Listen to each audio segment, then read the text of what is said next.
Today I'm going to talk about doubts and fears. And you would think,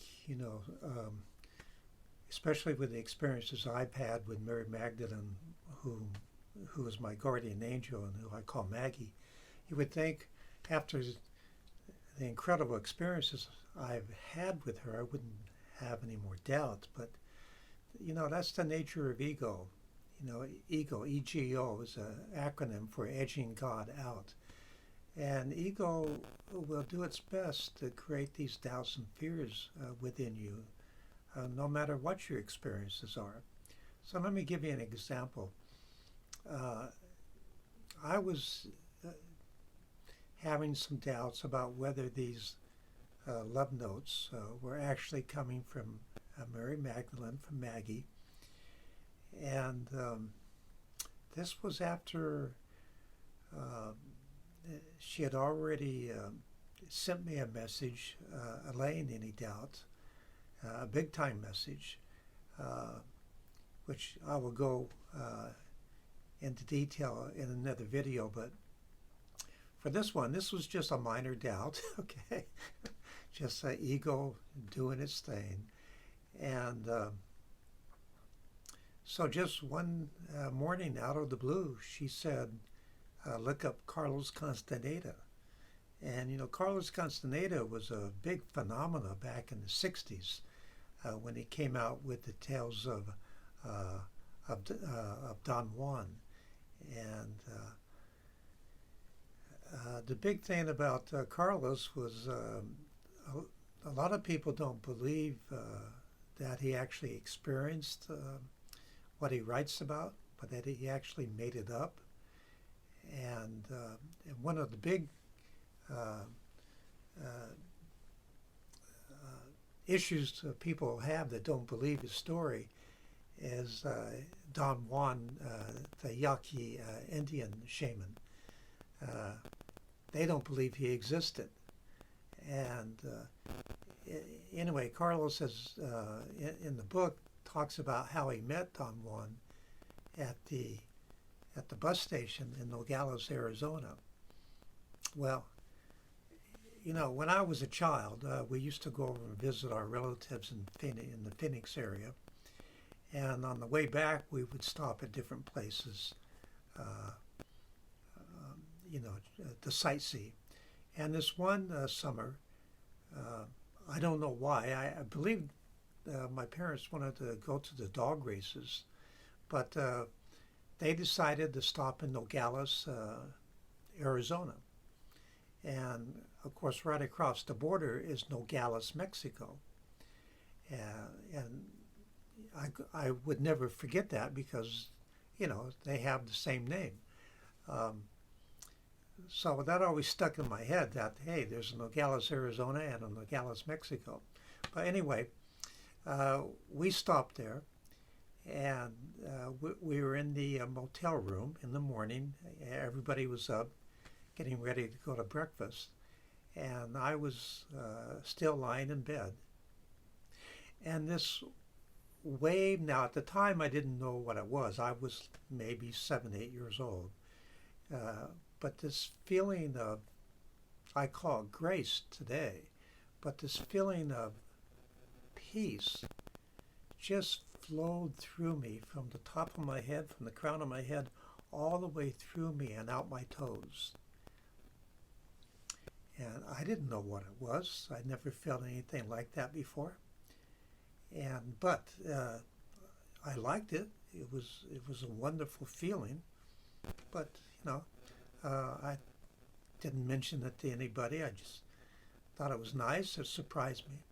But then we were walking from the motel. We walked to the restaurant to have breakfast, and we were waiting at the stoplight for the stoplight to change so we could cross the street.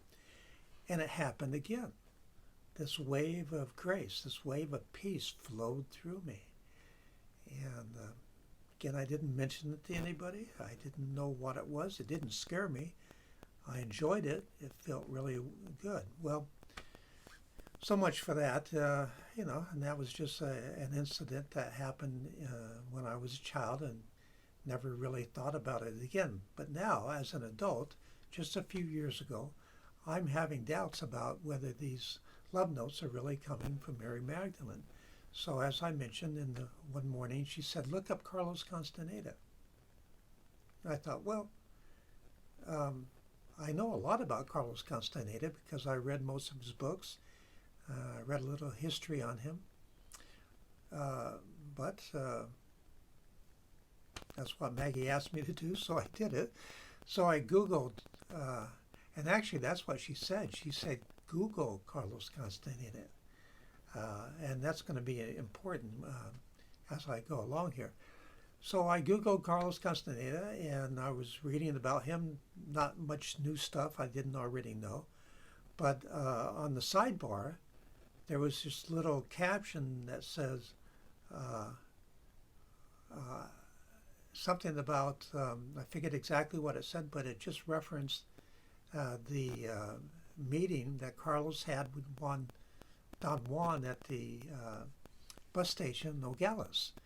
And I thought, well, that's interesting. That's because that's something a lot of people have issues with, and I didn't know anything about it. So I clicked on it and started reading the story.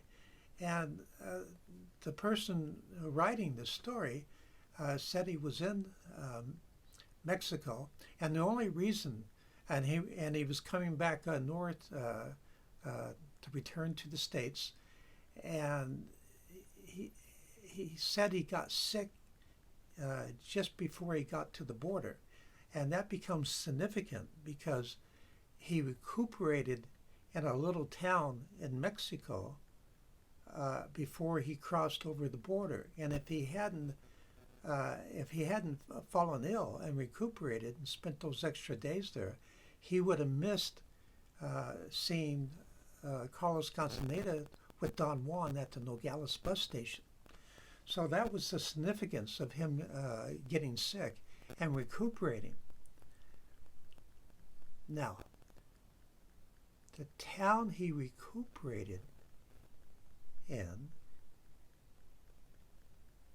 the name of that town was Magdalena. And it's a suburb of Nogales, Mexico.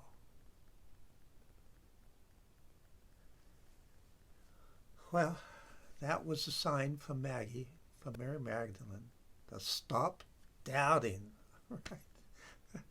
So, it all, like Steve Jobs said, when you look back, you can connect the dots. Well, as a child in Nogales, Arizona, Maggie made it very clear to me that that was her flowing through me when I was lying in bed and waiting at the crosswalk. That was her grace flowing through me. I didn't know it at the time. I know it now.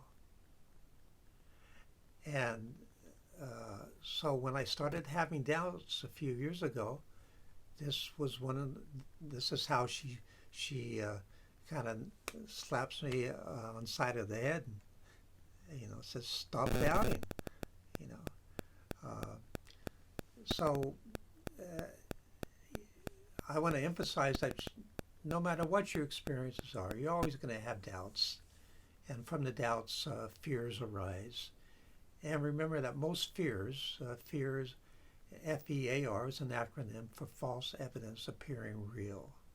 So most of our fears never materialize. Now, that doesn't mean, you're going to jump out of an airplane without a parachute. Okay. Those kinds of fears are different.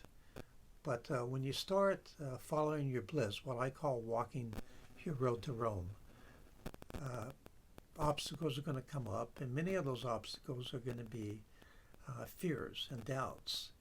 And it's important that you maintain your faith. And the way I when I have a doubt or a fear, I just go right to Maggie, and I just tell her. I say, I'm beginning to have an issue here. If these love notes are really coming from you, so give me something, show me a sign, And sometimes she'll do it right away, and sometimes it might be a few months, but she makes it very clear. And her signs are always very clear, very definite. It's not like somebody taking the picture and they say it's a UFO, look, or the Loch Ness Monster, and, the pictures are always hazy or blurry. That's not how Maggie works. When she wants to cure me of my doubts, she sends me a very crisp and clear message to allay any doubts. So look back in your life, and or if you're having doubts now, just fall into your heart and ask. Just ask your angels. Now, Maggie's made it very clear to me that whoever is attracted to these love notes, they can, she wants them to know that they can consider her one of their guardian angels. So if you're attracted to these love notes for any reason and they resonate with you, just know that Maggie, that I call her Maggie, okay?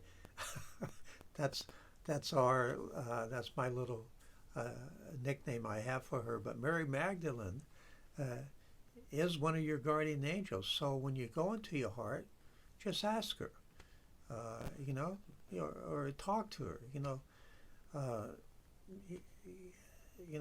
I'm having doubts about this. What can I do? Can you send me a sign? And sometimes I get kind of adamant too. So remember, things. Your attitude doesn't faze her. Your attitude doesn't faze your angels, because where they are, only love is real. Nothing else exists. There's no labels. There's no judgment. So it really doesn't matter to them. What matters, more or less, again, only love is real, so nothing really matters. But the fact that you're in your heart, that you're listening, because they're always whispering to you. You're whispering to you, and listen, and talk to them.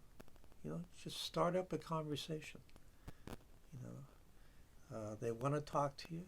They want to communicate, and they want you to stay in your heart as much as you can. Now, look, we're human beings having spiritual experiences, so we have to be in this world. But I used to fight with my ego and fight with a lot of the things I saw that happen in this world. And whenever you fight with ego, you always lose. You always lose. So I just got to the point where I decided I'm going to befriend ego. I'm just going to make it my friend. So now, whenever ego, works through my monkey mind to create doubts and fears and look at the tragedies that are happening in the world, I just say thank you. Instead of fighting it, now I just say thank you for reminding me to drop back into my heart, listen to my angels, connect with Source, where only love is real.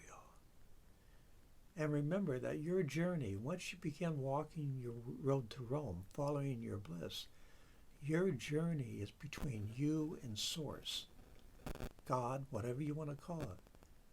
It's not between you and anyone else or anything else.